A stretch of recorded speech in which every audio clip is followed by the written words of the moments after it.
சாமானிய பொதுமக்கள் ஏமாந்து அப்பாவும் மகனும் காசு தருவாங்கன்னு சொல்லி ஏமாந்து ஓட்டு போட்டுட்டோம். இன்னைக்கு பாத்தீங்கன்னா 2.5 கோடி இருக்கக்கூடிய கார்டுல வெறும் ஒரு கோடியை சொச்ச கார்டுகளுக்கு மட்டும் தான் 1000 ரூபாய் கொடுக்குறாங்க. அதுவும் எப்போ கொடுத்தாங்கன்னு பார்த்தீங்கன்னா 2 வருஷம் கழிச்சு கொடுக்குறாங்க. வருஷத்துக்கு 1000 ரூபா கூட 2 வருஷம் 24,000 ரூபாய். அதுலேயும் மக்களுக்கு நஷ்டம். குறிப்பாக உதயநிதி ஸ்டாலின் நீட்டு நீக்க வேண்டும் ஒரு பொய் விளம்பரத்தை ஊரெல்லாம் சொன்னார். ஆனால் நம்முடைய கழக பொதுச் செயலாளர் முன்னாள் முதலமைச்சர் அண்ணன் எடப்பாடி கே பழனிசாமி அவர்கள் யாருக்கும் எந்த விதமான வலியுறுத்தலும் இல்லாமல் நேரடியாக அவரே 7.5% இடஒதுக்கீடை கொடுத்து அந்த திட்டத்தை கொண்டு வருவதற்கு அன்றைய கவர்னர் புரோஹித் அவர்கள் எவ்வளவோ இடைஞ்சல் கொடுத்தாங்க.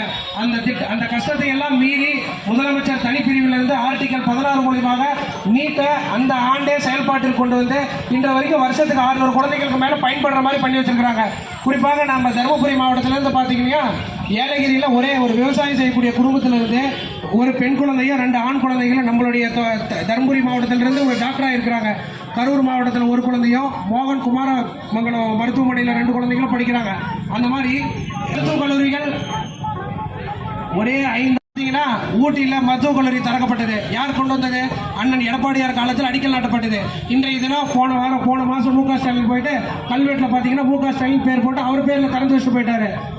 சென்னையில் மிகப்பெரிய பேருந்து நிலையம் அண்ணன் எடப்பாடியார் பீரியட்ல கொண்டு வரப்பட்டது. இன்னைக்கு மு க ஸ்டாலின் போயிட்டு அவங்க அப்பா பேர்ல இது வச்சுக்கிட்டாரு. எதற்கு கேட்டாலும் மக்கள் பாவ மக்களுக்கு கஷ்டப்படுறதுக்கு எதற்கு கேட்டாலும் காசு இல்லை.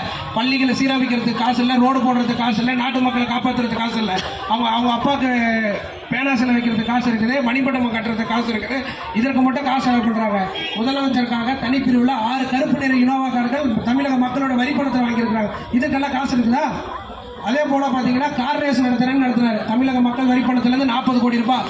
இயற்கையே அந்த சூழலை நடக்கக்கூடாதுன்னு 3 முறை மழை பெஞ்சு அந்த சூழல் நடக்கக்கூடாதுன்னு எத்தனையோ தடுத்தாங்க. அதையும் மீறி எடப்பாடியார் அவர்கள் எவ்வளவோ சொன்னார். இருங்காட்டுக்கோட்டையில் அதுக்காக தனி மைதானம் இருக்குது, அங்க போய் கார் ஓட்டுங்கிறேன். உதயநிதி ஸ்டாலின் சொல்லிட்டாரு, நான் அங்கதான் கார் ஓட்டுவேன், சிட்டிக்குள்ளதான் கார் ஓட்டுவேன். மக்கள் வரி பணத்தை எப்படியெல்லாம் வேஸ்ட் பண்ணணுங்கிறது அவங்களுக்கு தெரிஞ்சுக்கிறாங்க.